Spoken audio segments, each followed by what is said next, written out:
Bom, bom dia. Continuando o assunto de progressões aritméticas, eu vou falar hoje um pouquinho sobre PA para vocês, tá? É um assunto bem curto, bem rápido e a gente vai ter alguns exemplos, né? Eu vou passar a fórmula, dar alguns exemplos e depois no final eu vou colocar um exercício para vocês entregarem valendo um ponto referente a essa aula é, que vai ser EAD aí, certo? Então vamos lá, pessoal. A ideia aqui é bastante simples, tá? Quando a gente tem uma soma de PA, um exemplo que a gente pode colocar aqui são todos os números naturais de 1 até 100, certo? Então, imagine que eu tenho esse conjunto de números aqui de 1 até 100 formando uma PA. Uma PA que o primeiro termo é 1 e a razão é 1 também, certo? 1, 2, 3, 4, 5 formam eh, essa PA, ok? Beleza. Se eu quiser somar esses 100 números, uma coisa que a gente pode observar aqui é o seguinte, certo? Observem os números das extremidades, os números que são simétricos, certo? Se a gente somar esses dois números, primeiro com o último, aqui nesse nosso exemplo dá 101, certo? 1 mais 100 dá 101. Se eu somar o segundo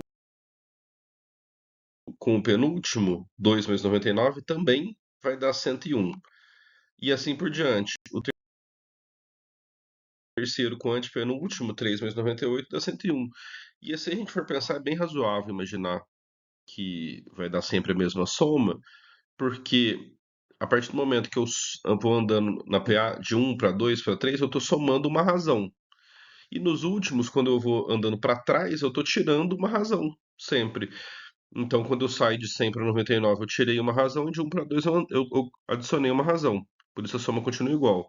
E mesma coisa, quando eu vou para 98, eu tirei duas razões.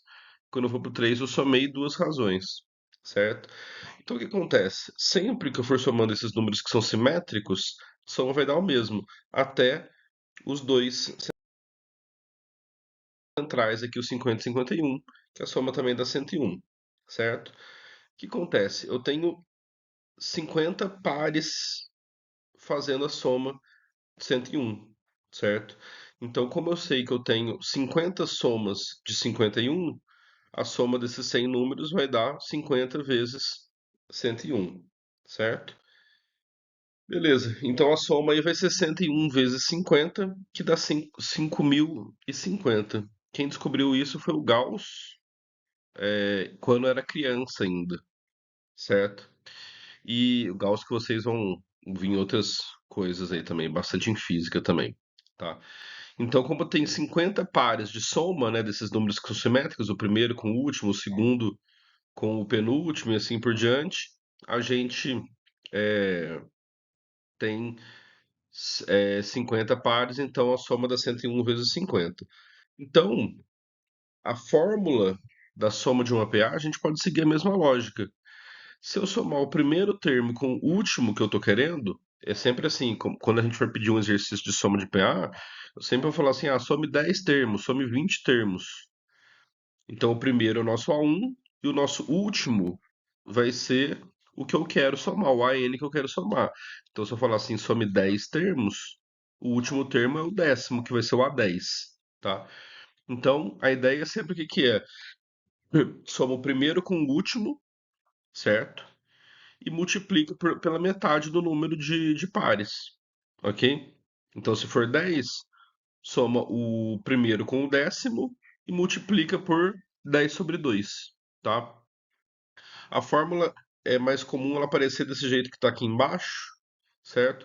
Mas como aqui é uma multiplicação, uma divisão, não faz diferença nenhuma. O 2 está dividindo tudo, né? Ou está só dividindo n, o resultado é exatamente o mesmo, tá? Mas a ideia aqui, eu coloquei essa fórmula do jeito que está aqui em cima, para a gente entender justamente que a ideia é, eu somo o primeiro com o último e multiplico pela metade do número dos números que eu estou somando, ou seja, a quantidade de pares, né, que eu formei, tá? E aí aqui é só uma dica, não precisa ser só o primeiro com o último, né? Se eu souber dois números simétricos quaisquer, né, isso também vai valer. mas geralmente é mais fácil a gente somar o primeiro com o último, tá? Ok? Beleza, então vamos ver um exemplo aqui, um outro exemplo. Eu tenho uma PA aqui que começa em -13, e aí o que acontece? Essa fórmula, ela vale para qualquer caso, certo? Então pode começar com positivo, negativo, e inclusive ela também vai valer para quando a PA tem números ímpares, né? Tem uma quantidade de termos ímpares. Porque aqui eu mostrei para vocês fazendo uma soma de 100 números, né? Formando 50 pares.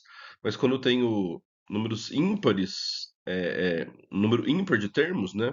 Se fosse, por exemplo, do primeiro até o 100º também daria certo. Aqui a fórmula continua valendo, tá? Então, eu peço aqui para vocês somarem os 20 primeiros termos da PA, que começa em -13, depois é para -10, depois é para -7. Então, o primeiro termo dessa PA é o -13, certo? E a razão dessa PA é 3, né? Certo? Ela está indo de 3 em 3. E ela está aumentando, né? A gente sabe isso. Se eu fizer -10 menos -13, vai dar 3, né? Então, para eu fazer a soma, eu tenho que saber o primeiro, eu tenho que saber o vigésimo e tenho que saber a quantidade de termos que eu estou somando, que são 20, né? O n que é igual a 20. E aqui eu sei o primeiro pela observação e sei que são 20 termos, né, que eu estou somando, é o que está sendo pedido. O que eu não sei é qual que é o último termo, o vigésimo. Então eu calculo antes disso o vigésimo termo, usando a fórmula do termo geral. Então lembrando que a fórmula do termo geral é A1 mais n menos 1 vezes f, né? Então fica -13 mais um número a menos ali, né? 20 menos 1 que dá 19, vezes a razão que é 3, né? 19 vezes 3. Então 19 vezes 3 aqui dá 57. 57 menos 13 vai dar 44. Então o vigésimo termo dessa PA é o 44. Então fazendo a soma, eu, eu faço o primeiro, que é -13, mais o vigésimo, que é 44, certo? Eu faço essa soma. E aí eu multiplico por 20 e divido por 2. E esse resultado vai dar 310, né? 44 menos 13 dá 31, certo? 31 vezes 20 dividido por 2 dá 310, certo? Ou 20 dividido por 2 dá 10 já, né? Vezes 31 que dá 310. Certinho? Beleza. E mais um exemplo aqui para vocês, gente. Qual que é a soma dos 120 primeiros números pares positivos? Certo? Então, a PA tá. Qual que vai ser essa PA aqui? São os números pares positivos. Então, começa no 2, né? Então, o primeiro termo é o 2. Então, a PA é 2, 4, 6, 8, 10, 12 e assim por diante. Então, a razão dela vai ser 2, certo? E eu não sei qual que é o centésimo vigésimo termo, tá? Eu preciso usar o termo geral para calcular. Então, o centésimo vigésimo termo, né, o A120, é o primeiro mais um número a menos do que a posição, né, 120 menos 1 que dá 119, vezes a razão que é 2. 120 vezes a razão dá 238, mais 2 dá 240, tá? Então, a soma vai ser o primeiro, que é 2, mais o centésimo vigésimo, que é 240. Tudo isso vezes 120 dividido por 2, e essa conta vai dar 14.520. Certo, gente? Então, aqui resumindo para vocês, quando a gente tiver soma de PA, basta eu somar o primeiro com o último termo, multiplicar pelo número de termos que eu estou somando e dividir por 2, que eu encontro a soma dos n primeiros termos de uma PA, certo? Dos 10 primeiros, dos 20 primeiros. É sempre do 1 do primeiro ao enésimo termo que eu estou somando. Se são, nesse caso, são 120 até o centésimo vigésimo. Ok? Certo, gente? E aí, o que eu quero que vocês façam aqui é resolver 3 exercícios do livro, o livro texto que está lá no, tá aqui no GSA, tá? Vocês vão lá na página 180, né? A página 180, o 180 é o que está escrito no livro, né? Não do arquivo, né? O 180 do livro mesmo, né? Do capítulo 9, né? E façam os exercícios 32, 34 e 37. Esses 3 exercícios eu quero que vocês façam à mão, digitalizem, e aí pedindo mais uma vez, digitalizem com algum aplicativo, tipo Khan Scanner, né? Que corrige os defeitos, né? Que fica muito melhor, que eu consiga ler. e mandem aqui pelo GSA. Se eu não conseguir ler, gente, eu não tenho como corrigir, ok? E aí eu vou deixar o prazo lá para vocês me entregarem, mas tem que ser antes da nossa aula de segunda-feira, né? Porque senão não faz sentido. Eu quero que vocês cheguem na aula de segunda-feira já tendo estudado, ok? É isso, pessoal. Obrigado e até mais.